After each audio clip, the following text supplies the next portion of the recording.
Hey guys, Captain Foley here with another Captain Foley product review. Today we're looking at the Metal Earth Optimus and Megatron kits. Two of their newer kits.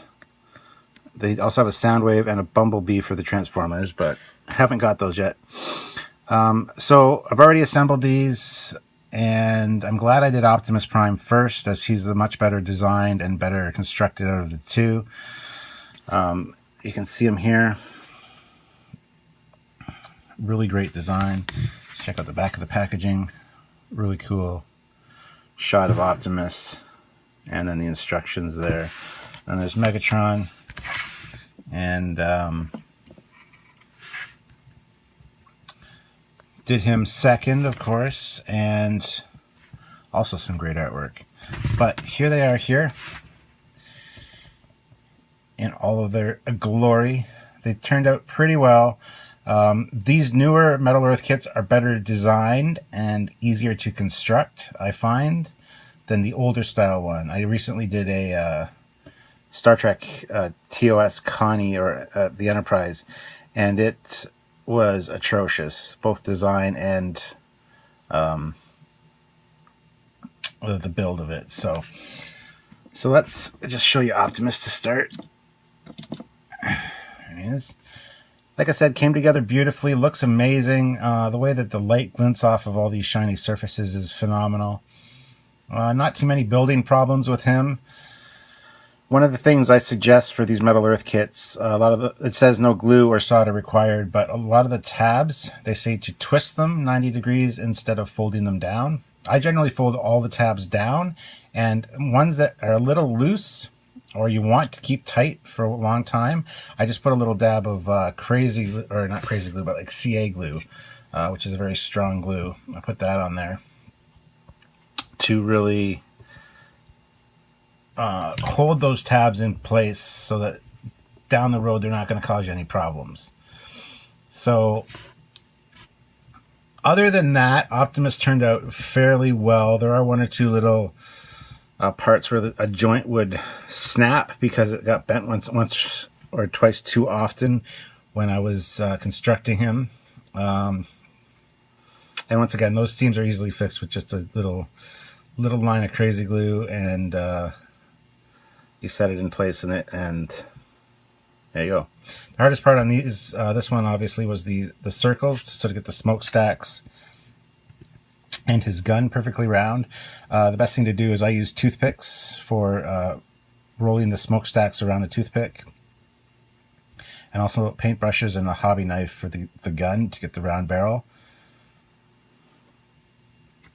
So yeah, that's Optimus, and very highly recommended. I would give him a 9 out of 10. Next up, of course, would be Megatron. Not quite as good a build as Optimus. I'm glad I did Optimus first, because I thought Megatron would be fairly simple and straightforward like Optimus was, and he's not. There's a lot more rounder surfaces on Megatron.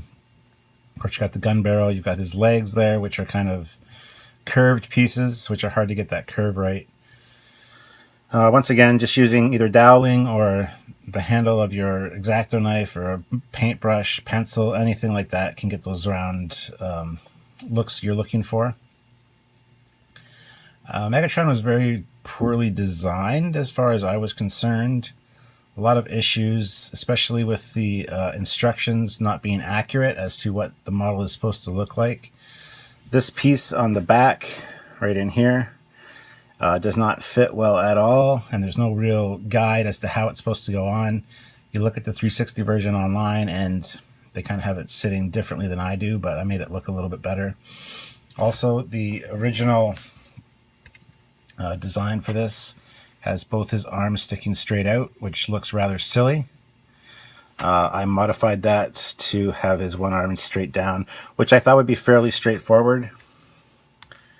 Optimus had 4 pegs that his arm slid into, and I thought that Megatron would be fairly simple to alter. Unfortunately, the way the pegs are, you have no alternative but to put it in the straight out position. However, you can see that mine is not. That's because I folded the pegs over, and I just crazy glued that arm straight onto the side of the model. The gun arm is fine the way it is. I kind of like that position, although there's a lot of parts on this that don't line up well and don't close properly. They kind of seem unfinished design-wise, whereas Optimus was very much straightforward. So this one I would give less. I'd probably give a 6.5 out of 10 for this design. Overall, you can't argue with the results.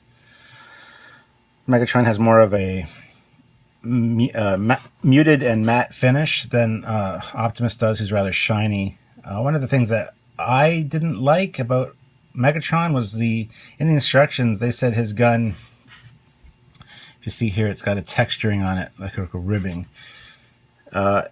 Or an engraved side, as the instructions say. They say to put the engraved side in, so that the outside of the gun is shiny. That, I think, is an error. It wouldn't look good at all, I don't think. Megatron's gun is generally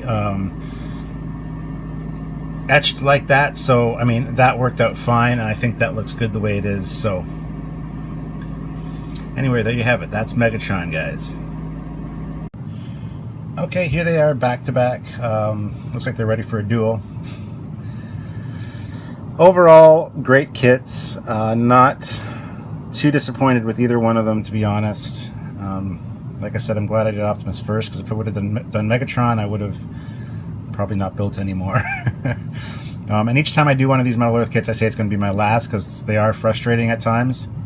The first one I ever did was the steam locomotive. I've also done the Enterprise, TOS Enterprise, so. But I intend to get Soundwave at least. Not sure about Bumblebee, not really a fan, but Soundwave I think will be pretty straightforward like Optimus, because there's a lot of square shapes on Soundwave. So that's about it, guys. There were a few difficulties with each one, like I said. One of the hardest parts of these is definitely the head, getting the head looking right.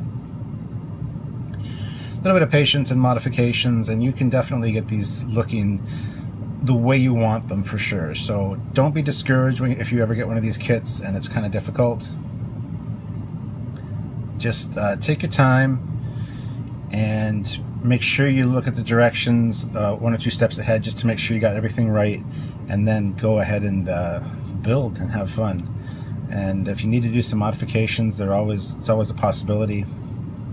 Almost no modifications were done on Optimus, but Megatron, I needed to do quite a lot of little tweaks and things to get him looking accurate and in a better standing position than what they originally had intended. So anyway, guys, that is it for me, Captain Foley. This has been another Captain Foley product review of the Metal Earth Transformers 3D metal kits.